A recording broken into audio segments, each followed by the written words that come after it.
मेरा YouTube परिवार, यह दुनिया का सबसे बेहतरीन वीडियो है। एक पिता अपने बच्चों के सपने पूरे करने और घर को ठीक से चलाने में अपनी पूरी जिंदगी निकाल देता है। उसकी जेब में पैसे हो या ना हो, पर दिल में हौसला ज़रूर होता है। खुद के लिए 1000 रुपए के जूते भी नहीं खरीदेगा और औलाद की खुशी के लिए 5000 रुपए के जूते भी खुशी खुशी उसके पैरों में पहना देगा।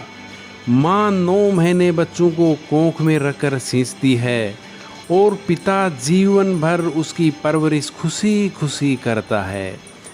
आज देश भर के सभी नौजवानों को मैं एक बात बताने देना चाहता हूँ कि जिनके औलाद नहीं होती ना, उनके माँ बाप ना जाने कितने व्रत, कितने क्या क्या जतन करते हैं, ना जाने कौन कौन सी चौखट पर अपना माथा रगड़ते हैं, दर दर की ठोकरें खाते हैं।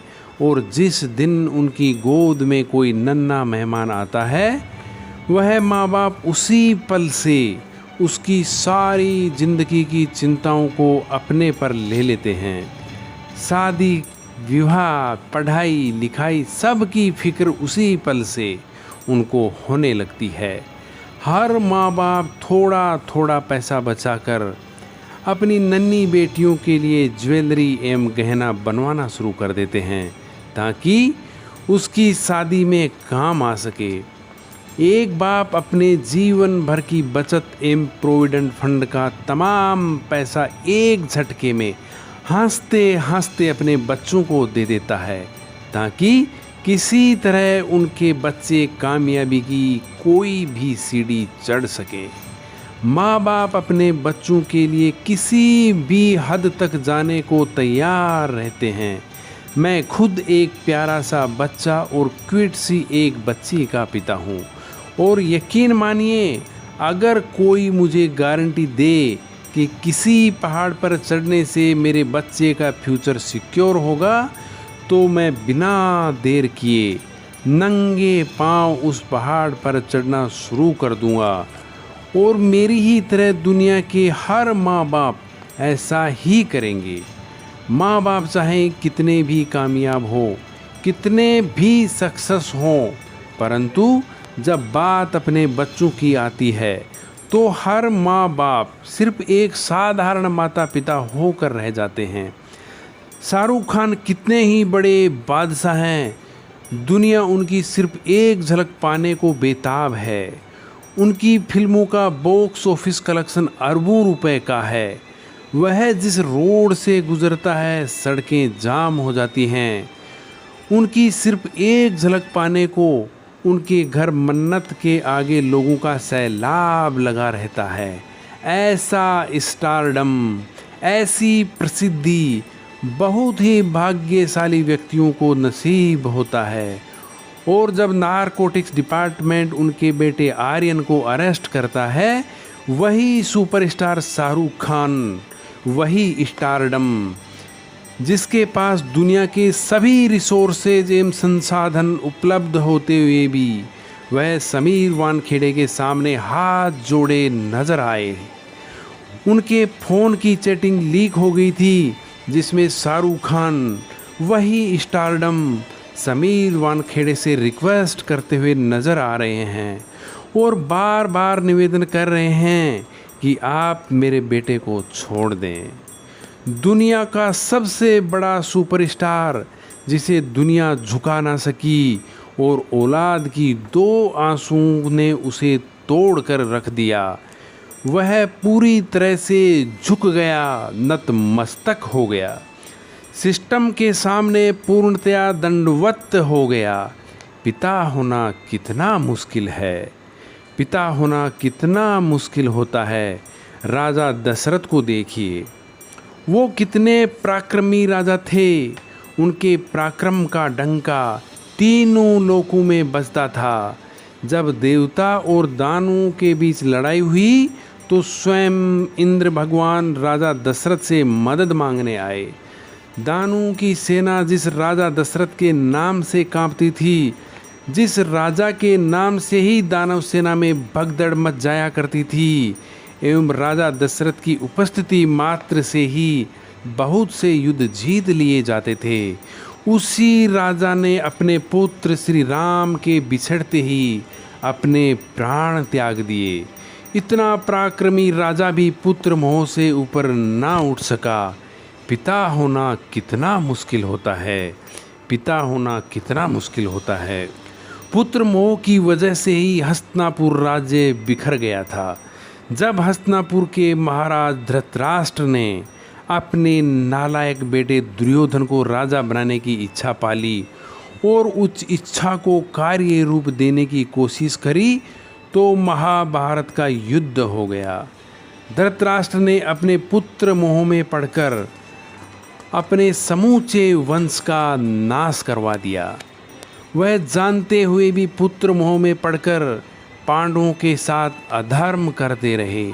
बड़े बड़े विद्वानों, पंडितों एवं महात्मा विदुर के कई बार समझाने और युद्ध के परिणामों के बारे में बताने के उपरांत भी वह पुत्र मोह को त्याग ना सका। वह अपने पुत्र के लिए अपने भाई के पुत्रों का हक छीनने की पूरी कोशिश करता रहा और केवल अपने पुत्र के लिए राजगद्दी सिक्योर करने के लिए पूरे कुरु वंश को युद्ध की आग में झोंक दिया। ऐसे ही सैकड़ों उदाहरण हम आपको बता सकते हैं। एक और उदाहरण, ऐसे ही इच्छा मेरे देश की सबसे पुरानी राजनीतिक पार्टी कांग्रेस पार्टी में भी पुत्र मोह का खेल चल रहा है, जिसके कारण 137 साल पुरानी कांग्रेस पार्टी रसातल की तरफ जा रही है। माँ बाप होना कितना मुश्किल है, माँ बाप होना कितना मुश्किल है। महाराजा दशरथ हो, महाराजा धृतराष्ट्र हो या शाहरुख खान हो और ना जाने कितने लोग पूरी दुनिया के सामने कुछ और होते हैं, पर बात जब अपनी औलाद की आती है तो सबकी पर्सनैलिटी के अलग अलग एंगल देखने को मिलते हैं। माँ बाप होना कितना मुश्किल है, माँ बाप होना कितना मुश्किल है। सिर्फ पिता ही नहीं, माँ का कर्ज तो तुमसे जीवन भर नहीं उतारा जा सकता। बच्चे का मल मूत्र माँ बाप के अलावा और कौन साफ कर सकता है। और माँ बाप ऐसा बहुत खुशी खुशी करते हैं। इसलिए शायद भगवान ने माँ बाप की पूजा खुद से भी पहले बताई है। बच्चा बीमार होता है तो नींद माँ को नहीं आती, माँ बड़ी अद्भुत होती है। वह बच्चे के रोने के अंदाज से समझ जाती है कि बच्चा भूखा है, बच्चे के पेट में दर्द है या बच्चे का बिस्तर गीला हो गया है, क्योंकि बोलकर तो बच्चा समझा नहीं सकता। प्रसव पीड़ा इस धरती का सबसे बड़ा दर्द माना जाता है, जिसे हर माँ खुशी खुशी सहन करती है ताकि एक नवीन जीवन इस धरा पर बढ़ सके। माँ बाप बनना कितना मुश्किल है, माँ बाप होना कितना मुश्किल काम है। एक सर्वे के अनुसार प्रसव पीड़ा में 20 हड्डियों के एक साथ टूटने के जितना दर्द होता है और उतना ही दर्द एक माँ को होता है एक बच्चे को जन्म देते हुए।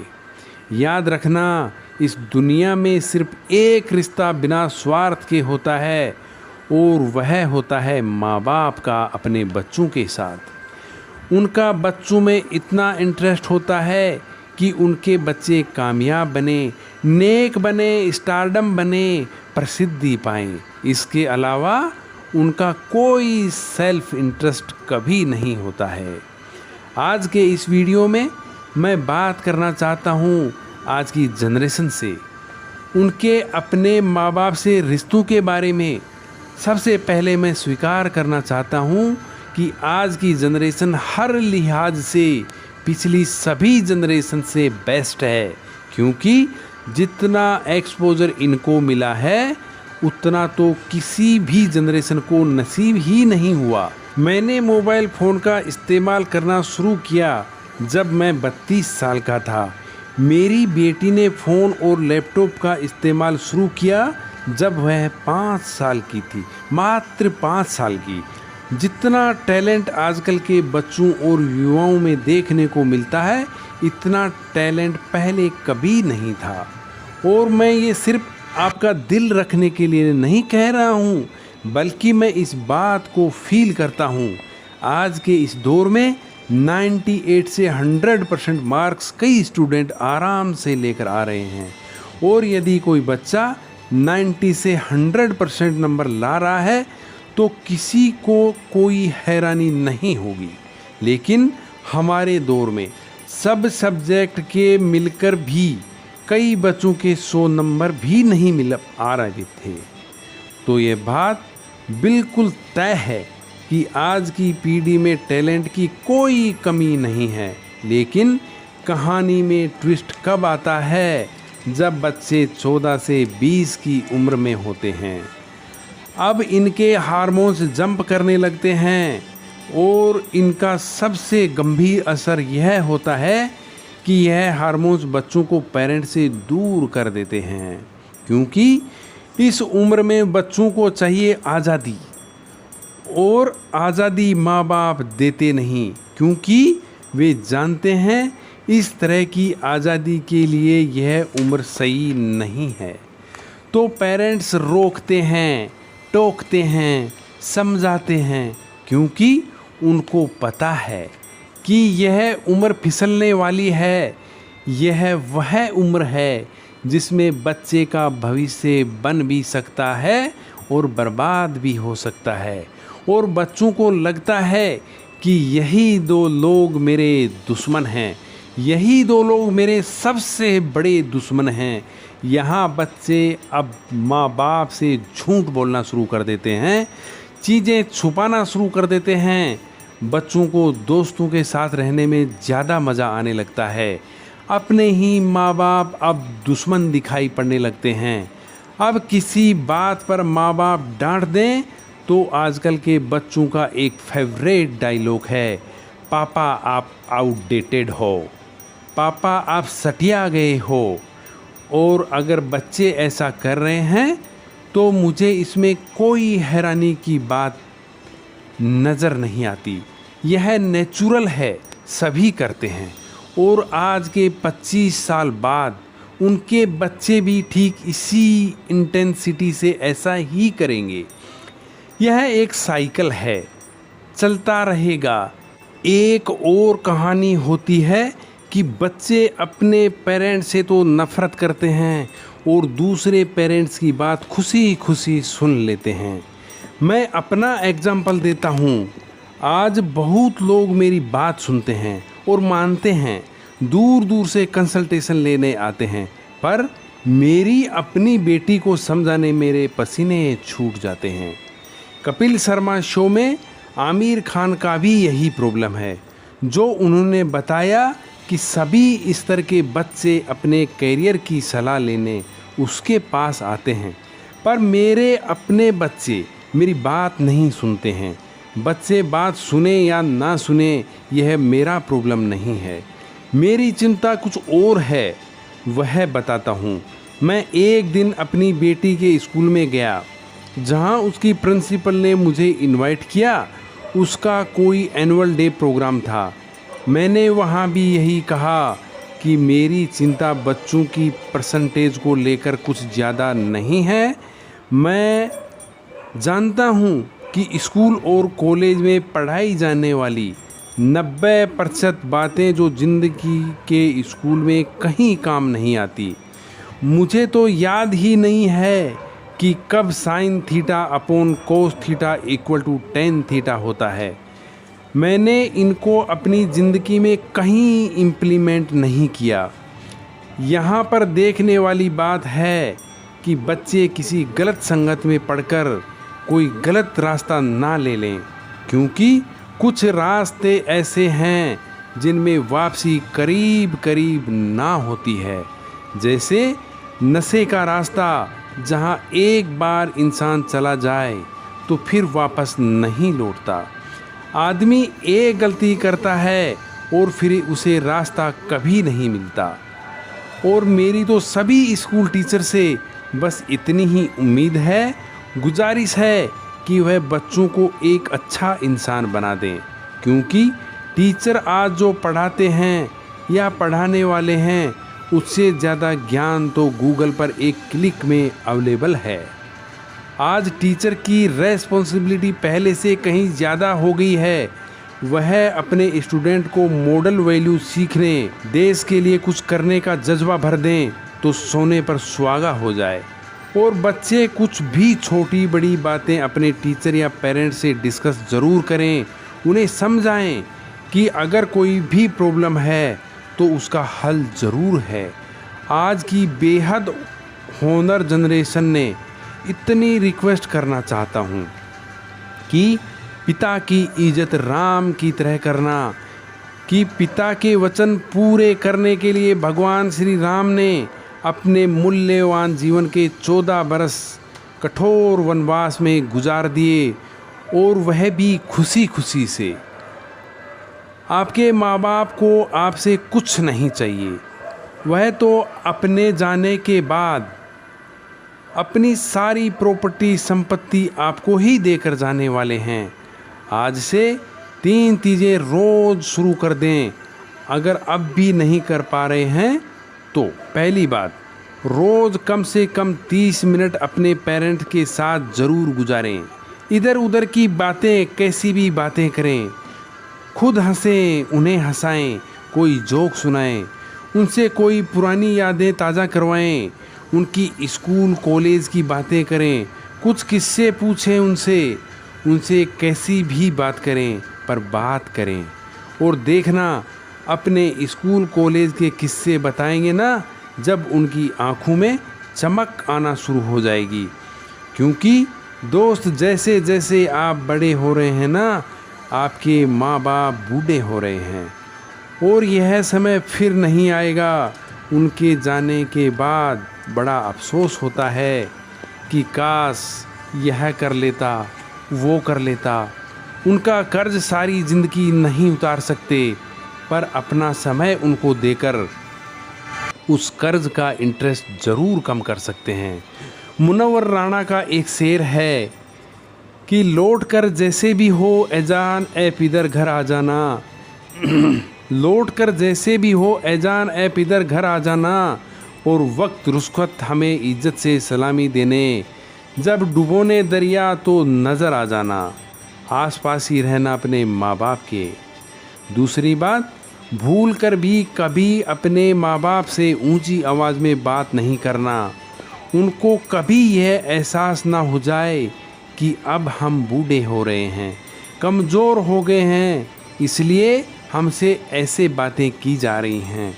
याद रखना, आपकी वजह से उनकी आंखों से निकला एक आंसू आपकी तमाम ज़िंदगी बर्बाद कर सकता है। माँ बाप तो फिर भी माफ़ कर देंगे, पर वो माफ़ नहीं करेगा। तीसरी और महत्वपूर्ण बात, बिना माँ बाप के पैर छुए घर से कभी नहीं निकलना।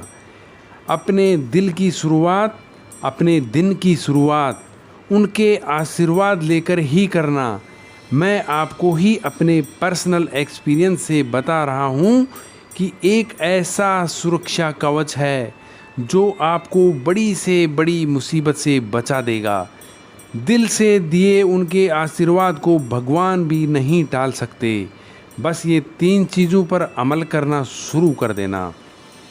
मेरा दोस्त, मेरा दावा है, देवता भी आपको आगे बढ़ने से नहीं रोक पाएंगे। मैं चाहता हूं कि आप इस वीडियो को पूरे देश के नौजवानों को भेजें, हर माँ बाप को भेज दें। हर माँ बाप अपने बच्चों के साथ बैठकर यह वीडियो ज़रूर देखें। अपने माँ बाप के साथ बैठकर इस वीडियो को देखें। बहुत सी चीज़ हम रोज़ शेयर करते हैं व्हाट्सएप पर, यूट्यूब पर, यहाँ से वहाँ से, पर आपसे रिक्वेस्ट है, निवेदन है कि इस वीडियो को पूरे देश में शेयर कर दें और मिलकर भारत को एक बेहतर भारत बनाएं। अगले किसी और वीडियो के साथ फिर आपसे मुलाकात करूंगा। तब तक अपने स्वास्थ्य का ध्यान रखिए। Thank you so much.